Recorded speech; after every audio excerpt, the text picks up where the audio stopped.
আর এই মুহূর্তে যে খবরে আমরা নজর রেখেছি, বাগনানে নিহত বিজেপি কর্মীর বাড়িতে মুখ্যমন্ত্রী শুভেন্দু অধিকারী। 17 জুন বাগনানে বিজেপি কর্মীকে খুনের অভিযোগ সামনে আসে। অভিযোগ সরাসরি তৃণমূলের উপপ্রধান ও দলবলের বিরুদ্ধে।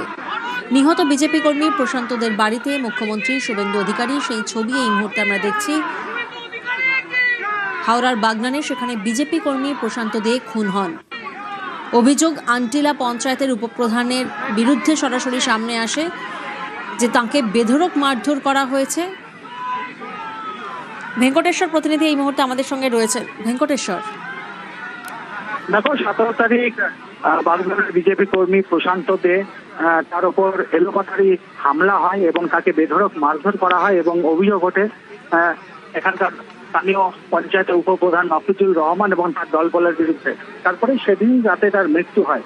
আজকে মুখ্যমন্ত্রী শুভেন্দু অধিকারী তার বাগনানের যে বাটুল গ্রাম সেই প্রশান্তদের বাড়িতে এসেছেন এবং প্রথমেই আমরা দেখলাম যে মুখ্যমন্ত্রী শুভেন্দু অধিকারী তিনি প্রশান্তদের যে প্রতিকৃতি সেখানে পুষ্পার্ঘ নিবেদন করেন এবং এই মুহূর্তে প্রশান্তদের বাড়িতে প্রবেশ করেছেন মুখ্যমন্ত্রী শুভেন্দু অধিকারী এবং সেখানে ভেতরে তার স্ত্রী, বাবা, মা, সন্তানদের সঙ্গে কথা বলছেন। এবং তুমি জানো যে এই ঘটনার পরবর্তীকালেই পুলিশের পক্ষ থেকে মুখ্যমন্ত্রী আগেই স্পষ্ট করেছেন যে জিরো টলারেন্স নিয়ে চলবে সরকার। এখনো পর্যন্ত 10 জনকে গ্রেফতার করা হয়েছে, তবে মূল যে অভিযুক্ত মফিজুর রহমান তিনি কিন্তু এখনো ফেরার রয়েছেন। সব মিলিয়ে আজকে সেই পরিবারের পাশে থাকার জন্যই মুখ্যমন্ত্রী শুভেন্দু অধিকারী প্রশান্তদের পরিবারে তাদের বাড়িতে এসেছেন এবং তার স্ত্রী, বৃদ্ধ বাবা, মা, সন্তানদের সঙ্গে মুখ্যমন্ত্রী এই মুহূর্তে কথা বলছেন। সব মিলিয়ে একেবারে চলতি মাসের 17 তারিখ সন্ধ্যাবেলা যখন তিনি যাচ্ছিলেন রাস্তা দিয়ে তখনই তার ওপর হামলা হয়, লাঠি বাঁশ নিয়ে হামলা হয় এমনটাই অভিযোগ। এবং তারপর সেদিন রাতেই প্রশান্ত দে তার মৃত্যু হয় এবং তারপর থেকেই পুলিশের পক্ষ থেকে তদন্ত প্রক্রিয়া এগিয়ে নিয়ে যাওয়া হচ্ছে। এখনো পর্যন্ত 10 জন, তোমাকে আগেই বললাম, গ্রেফতার করা হয়েছে এবং মুখ্যমন্ত্রী আজকে তার সেই পরিবারের অর্থাৎ প্রশান্তদের পরিবারের পাশে থেকেছেন এবং এর আগেও মুখ্যমন্ত্রী প্রশান্তদের পরিবারের পাশে থাকার আশ্বাস দিয়েছিলেন এবং তদন্তে যাতে কোনো রকম ঢিলেমি না হয় সেই বিষয়টি তিনি স্পষ্ট জানিয়েছিলেন।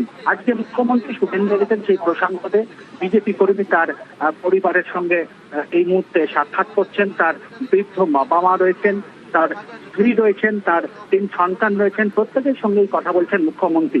এবং প্রশান্তদের পরিবারের পক্ষ থেকে মুখ্যমন্ত্রীর কাছে একেবারে যারা এই ঘটনা ঘটিয়েছে অর্থাৎ মফিজুর রহমান এবং তার দলবল, যাদের মধ্যে অনেকেই গ্রেফতার হয়েছেন কিন্তু মূল অভিযুক্ত মফিজুর রহমান এখনো পর্যন্ত তিনি ফেরার রয়েছেন, তারা যাতে কঠোর শাস্তি পান সেই বিষয়টা কিন্তু মুখ্যমন্ত্রীর সামনে আজকে তাদের পরিবারের পক্ষ থেকে তুলে ধরা হচ্ছে এমনটাই আমরা জানতে পাচ্ছি। সব মিলিয়ে এই মুহূর্তে বাগনানের যে বাটুল গ্রাম সেই গ্রামের যে প্রশান্তদের বাড়ি সেই বাড়ির ভেতরে প্রবেশ করেছেন মুখ্যমন্ত্রী এবং তিনি সেই পরিবারের সদস্যদের সঙ্গে এই মুহূর্তে কথা বলছেন। একেবারে তুমি জানো যে মুখ্যমন্ত্রী প্রথম দিন থেকেই তিনি স্পষ্ট জানিয়েছেন যে কোনো রকম ঘটনার সঙ্গে জিরো টলারেন্স নীতি নিয়ে চলবে সরকার। এবং এই ঘটনা অর্থাৎ বাগদানে প্রশান্তদের মৃত্যুর ঘটনার পরপরও মুখ্যমন্ত্রী স্পষ্ট জানিয়েছিলেন যে পুলিশকে নির্দেশ দিয়েছিলেন যে অবিলম্বে তদন্ত করে যারা এই ঘটনার সঙ্গে জড়িত, যাদের অভিযোগ নাম আসছে তাদের প্রত্যেককে গ্রেফতার করতে হবে।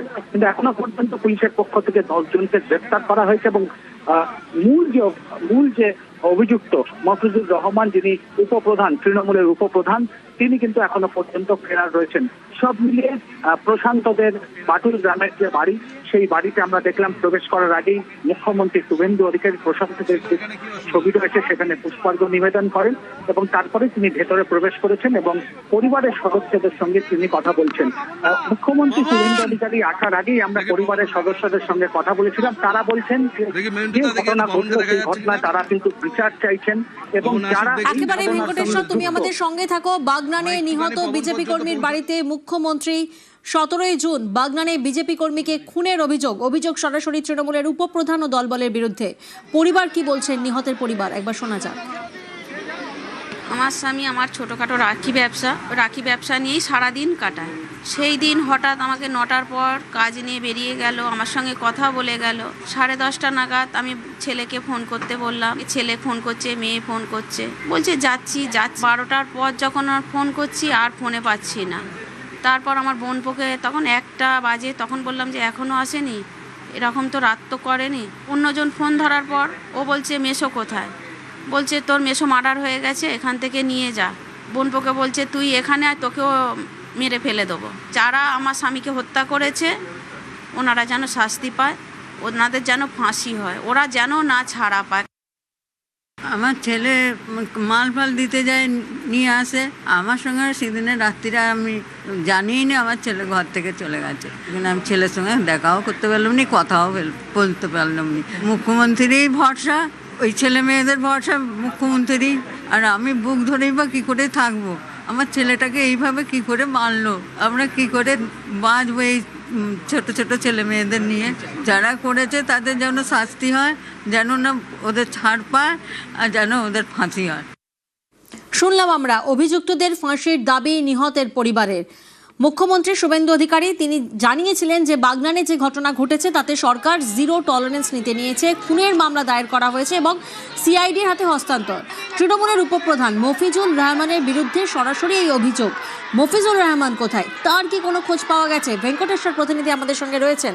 ভেঙ্কটেশ্বর, এখনো পর্যন্ত মূল যে অভিযুক্ত, সেই মূল অভিযুক্ত মফিজুর রহমান, তিনি কিন্তু এখনো বেপাত্তা রয়েছেন। এবং তুমি জানো যে এই ঘটনা বাগনানের বিজেপি কর্মী ঘটনার পর থেকে এই ঘটনা তদন্তভার নিয়েছে সিআইডি, এবং তারা যারা অভিযুক্ত ইতিমধ্যে বেশ কয়েকজনকে গ্রেফতার করেছেন। তবে মূল যে অভিযুক্ত মফিজুর রহমান, সে কিন্তু এখনো ফেরার রয়েছে। তবে মুখ্যমন্ত্রীর পক্ষ থেকে বা একেবারে স্পষ্ট করে দেওয়া হয়েছে যে কোনো রকম আপোষ তারা করবেন না। যারা এই ভেঙ্কটেশ্বর একেবারেই তুমি আমাদের সঙ্গে থাকো। যে ছবি এই মুহূর্তে আমরা দেখতে পাচ্ছি, নিহত বিজেপি কর্মী প্রশান্তদের বাড়িতে পরিবারের সঙ্গে দেখা করে বেরোচ্ছেন মুখ্যমন্ত্রী শুভেন্দু অধিকারী। যে ছবি এই মুহূর্তে আপনারা দেখছেন, বাগনানে নিহত বিজেপি কর্মীর বাড়িতে মুখ্যমন্ত্রী শুভেন্দু অধিকারী তিনি দেখা করতে যান। 17ই জুন বাগনানে বিজেপি কর্মীকে খুনের অভিযোগ সামনে আসে। অভিযোগ সরাসরি তৃণমূলের উপপ্রধান ও দলবলের বিরুদ্ধে। নিহত বিজেপি কর্মী প্রশান্তদের বাড়িতে মুখ্যমন্ত্রী শুভেন্দু অধিকারী তাঁর পরিবারের সঙ্গে কথা বলেন এবং ইতিমধ্যেই কথা বলে তিনি বাড়ি থেকে বেরোলেন শুভেন্দু অধিকারী। যে ছবি এই মুহূর্তে আমরা দেখছি, অভিযুক্তদের ফাঁসির দাবি একদিকে নিহতের পরিবারের, অন্যদিকে মুখ্যমন্ত্রী শুভেন্দু অধিকারী তিনি জানিয়েছিলেন যে একেবারে জিরো টলারেন্স নীতি, খুনের মামলা দায়ের করা হয়েছে। প্রথমে আমরা দেখেছিলাম বাড়িতে যখন তিনি প্রবেশ করছিলেন, তিনি পুষ্পার্ঘ দিয়ে নিবেদন করছিলেন প্রশান্ত দে, যিনি বিজেপি কর্মী, এবং বেধড়ক মারধর করা হয় এমনটা অভিযোগ সামনে আসছে। অভিযোগ কার বিরুদ্ধে? অভিযোগ সরাসরি তৃণমূলের উপপ্রধান ও দলবলের বিরুদ্ধে। এবং তাঁরই বাড়িতে, নিহত বিজেপি কর্মী প্রশান্তদের বাড়িতে মুখ্যমন্ত্রী শুভেন্দু অধিকারী তিনি এতক্ষণ কথা বলেন পরিবারের সঙ্গে, এবং ইতিমধ্যেই তিনি বেরিয়ে গেলেন মুখ্যমন্ত্রী শুভেন্দু অধিকারী নিহত বিজেপি কর্মী প্রশান্তদের বাড়ি থেকে।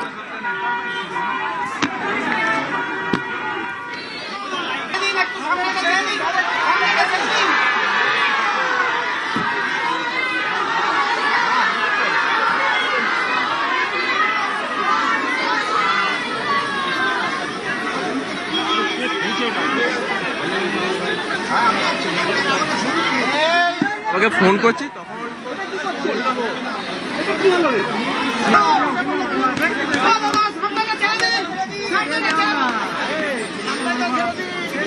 ফোন তুললো, বললো এই তো হয়ে গেছে যাচ্ছি, কিন্তু তারপরেও আসেনি বলে আবার ফোন করছি। যখন রাত হচ্ছে, দেরি হচ্ছে, ওই জন্য আবার ফোন করছি। যখন 1টা বাজে, 1:10 মতো হবে টাইম, তখন বাবার ফোনটা আবার যখন ফোন করছি, তখন আমার দাদা ফোন করেছিল।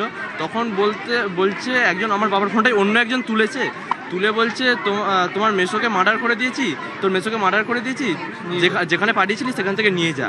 বলছে তুই যদি এখন আছিস তোকেও মারবো, বলছে কাল সকালে নিয়ে যাবি। আমার বাবার ফোনটাই অন্য কেউ তুলেছিল, তারাই বলছে। তারপর তো আমাদের কেউ তো ফোন তুলতে পারছে না, আর ফোনে পাওয়া যায়নি। এবার আমরা চারিদিকে দেখছি, কিন্তু তারপর বাগনান হসপিটালে গিয়েছিলাম।